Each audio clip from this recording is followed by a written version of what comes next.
Let's return to the rail strike story now, because there's widespread disruption across the country with more than 40,000 workers striking over pay and conditions. It's the second walkout in 3 days and the 6th of the summer, with unions and the government reportedly still some distance apart in agreeing a settlement.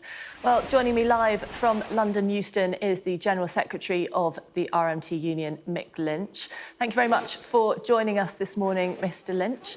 Could you just update us on exactly where the negotiations are at the moment, please? Well, we'll be engaging with the companies again next week, starting on Monday, both Network Rail and the train operators. But what we've seen in the last couple of days is a wave of hostility emanating from Grant Shapps. He's threatened yesterday to sack all these workers behind me and workers across the country by issuing statutory redundancy letters. He has also shown that he's completely incompetent in regard to the railway. He doesn't know how it works. And he's making wild threats about banning strikes and making trade unions virtually illegal. So he's escalating the dispute when where he should be is trying to create an atmosphere of goodwill and positivity so that we can work towards a solution. But at the root of it is his decision to cut £4 billion, both from London Underground at $2 billion and the main line at $2 billion. That's caused a funding crisis in our industry, and he's wanting our members to pay the price of that in terms of maybe 5,000 or 6,000 job cuts, a pay freeze that's gone on for 2 or 3 years, ripping up our conditions, issuing new contracts of employment. And so therefore what he's now indulging in is fire and rehire, which he's taken the trouble to condemn all through the summer. He seems to have forgotten that.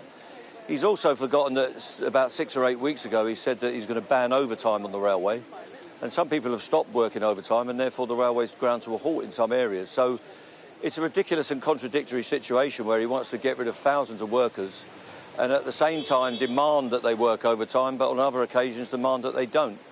So he's got to get out of the way or create an atmosphere of goodwill so that I can negotiate, along with my officials, a settlement to this crisis and the problems we've got, and get the railways back to running on behalf of the people so that we can run the system properly and our passengers can benefit from the services and the economy can benefit, and so can our environment. Now, a large part of this dispute focuses on pay, and the government say that the pay offer that they've put forward would, they think, be accepted by your members, but you don't want to put that pay deal to your members. Why is that? Well, it shows how out of touch the government are. They've made a pay offer for half the people in this dispute. The train operating companies have made no offer on pay, and yesterday he said he was going to make them all redundant. There is an offer on the table from Network Rail, which is 50% of our members. It's a 3-year pay deal at 8%, and that would have to cover next year as well as this year and last year. Inflation this week on the retail price index was 12.3.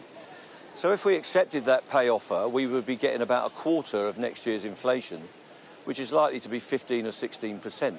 So our members aren't prepared to accept that. But before we even get on to pay, we have to sort out job security, which we haven't done, and we have to work through the modernisation agenda that the companies want and the changes to terms and conditions. And what they've essentially said across the railway is they want to rip up our contracts, make us sign new contracts, and if we don't want to take those, our members are going to be put out of work. So that's not an atmosphere when you can make an agreement.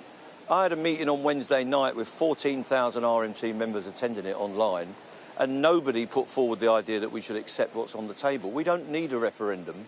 You can see on the streets of London and around the country today a massive turnout on our picket lines.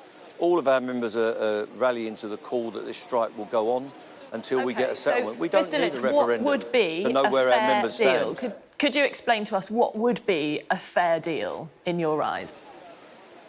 Yes, the basis of a fair deal is getting a job security agreement so we don't get thousands of people made redundant.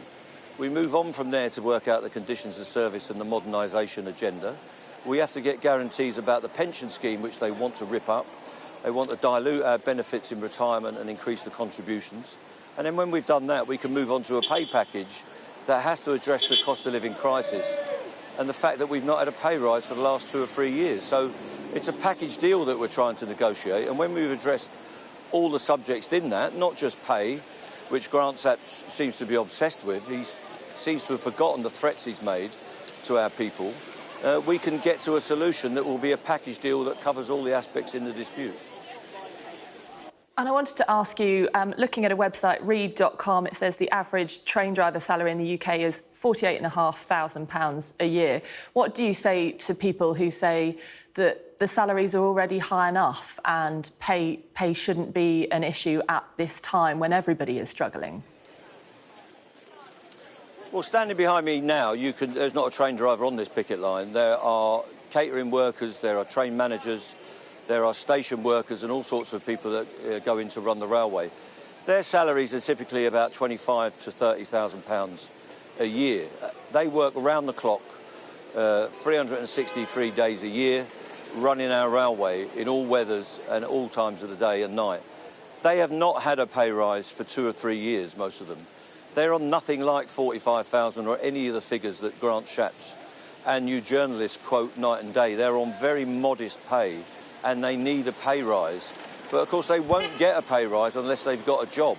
So what we've got to do first is secure their jobs and then move on to the other aspects in the dispute, which is cutting up their terms and conditions and a fire and rehire stance that's now coming from the government. When we've solved that, we can move on to the pay. But the pay is a long way from being on the table now because we've got to sort out all the other issues. And if I told my people behind me the figures that you're quoting, they would either laugh or cry at what you're saying because it's a complete distortion of what railway workers have to put up with and what they get paid.